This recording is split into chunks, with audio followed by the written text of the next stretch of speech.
కాంగ్రెస్లోనే రాహుల్ గాంధీకి రేవంత్ రెడ్డికే ఒక శృతి లేదు. ఈయన ఇవాళ బీజేపీ పాట పాడుతున్నాడు. ఇక్కడున్న ఆయన రేవంత్ రెడ్డి మీరు యాద పెట్టుకోండి, ఇలా రాసి పెట్టుకోండి. పార్లమెంట్ ఎన్నిక తర్వాత ఈ రేవంత్ రెడ్డి అంటాడు, ఎందుకంటే కాంగ్రెస్ గెలవది పీకది, వాళ్ళతో ఏం కాదు, దేశంలో ఊదు కాలది పీరు లేవది, వాళ్ళతో ఏం కాదు. 40 సీట్లు కూడా దాటే పరిస్థితి లేదు. 40 సీట్లు దాటకపోతే వెంటనే జంప్ అయ్యే మొట్టమొదటి క్యాండిడేట్ ఈ దేశంలో ఎవడన్నా ఉన్నాడా అంటే ఈ రేవంత్ రెడ్డి. మళ్ళా మొత్తం ముఠా కట్టుకొని ఈ నాగేందర్ను బిగేందర్ అందరిని తీసుకొని బీజేపీలకు జంప్ అయ్యే మొదటి క్యాండిడేట్ ఇదే రేవంత్ రెడ్డి. మీరు రాసి పెట్టుకోండి. నేను ఇప్పటికీ ఒకసారి కాదు 10 సార్లు అన్నా ఈ మాట. ఒక్కసారి అనలే ఈ మాట, 10 సార్లు అన్నా. నేను అన్న ప్రతి చిన్న మాటకు స్పందిస్తాడు రేవంత్ రెడ్డి. గిట్లనో గట్లనో అంటే అన్నిటికి స్పందిస్తాడు. కానీ బీజేపీలకు పోతావాడ, నువ్వు బీజేపీలకు పోతావు అనే ఆరోపణ నేను పెడితే 10 సార్లు అంటే కూడా ఒక్కసారి కూడా ఇప్పటివరకు ఒక్క మాట చెప్తలేడు. నేను ఓను బై, నేను జీవితాంతం కాంగ్రెస్లోనే ఉంటా అని ఒక్క మాట పొరపాటున మాట్లాడతాడా? మాట్లాడాడు. ఆయన మాటలు ఎట్లున్నాయో మీరు చూస్తున్నారు. ఏం మాట్లాడుతున్నాయన ముఖ్యమంత్రి కూడా అట్లా మాట్లాడచ్చా?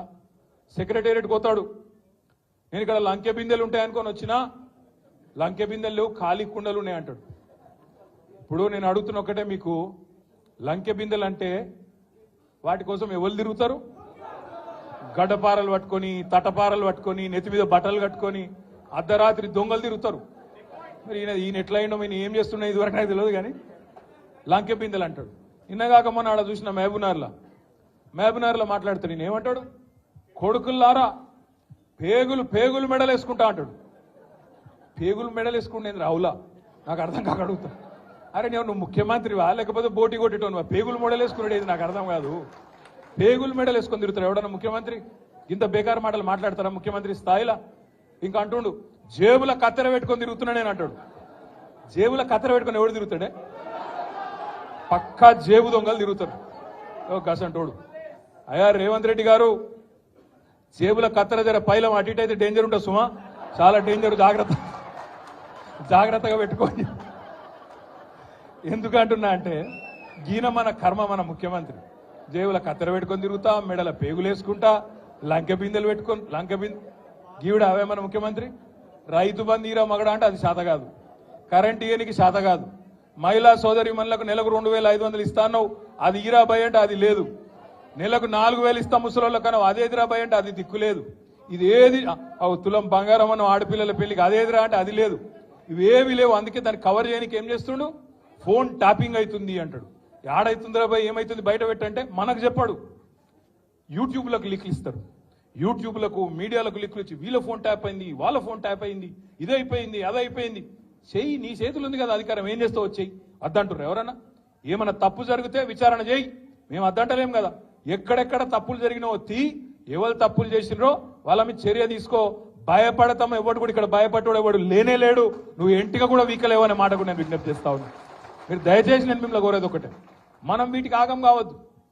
ఈ 100 రోజులల్లా అస్సలు పనిచేసే తెలివేమో లేదు.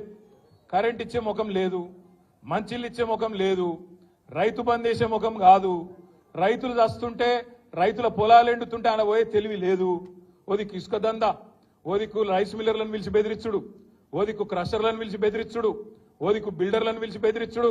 మాకు పార్లమెంట్ ఎన్నికలకు పైసలు కావాలి, ఢిల్లీకి కప్పం కట్టాలి అని 2000 కోట్లు ఇప్పటికే మెల్లగా జమ చేసుడు. ఆ జమ చేసుడు బయటికి రాకుండా ఏం చేయాలి?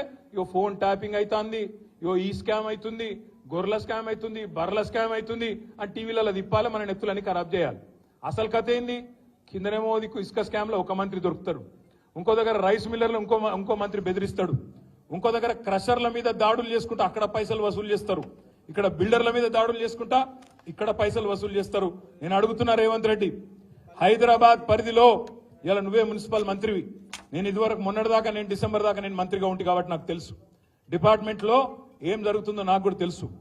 ఇవాళ నేను అడుగుతున్నా, గత 3 నెలలుగా హైదరాబాద్ లో బిల్డింగ్ పర్మిషన్లు ఎందుకు వస్తలేవు? ఏ కారణం చేత బంద్ పెట్టినావు? బిల్డర్లను పిలిచి బెదిరించి మీరు పైసలు కడితేనే పర్మిషన్ ఇస్తా అంటున్న మాట వాస్తవం కాదా?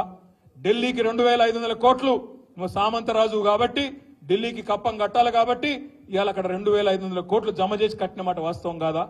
ఇవి దోపిడి సొమ్ము కాదా?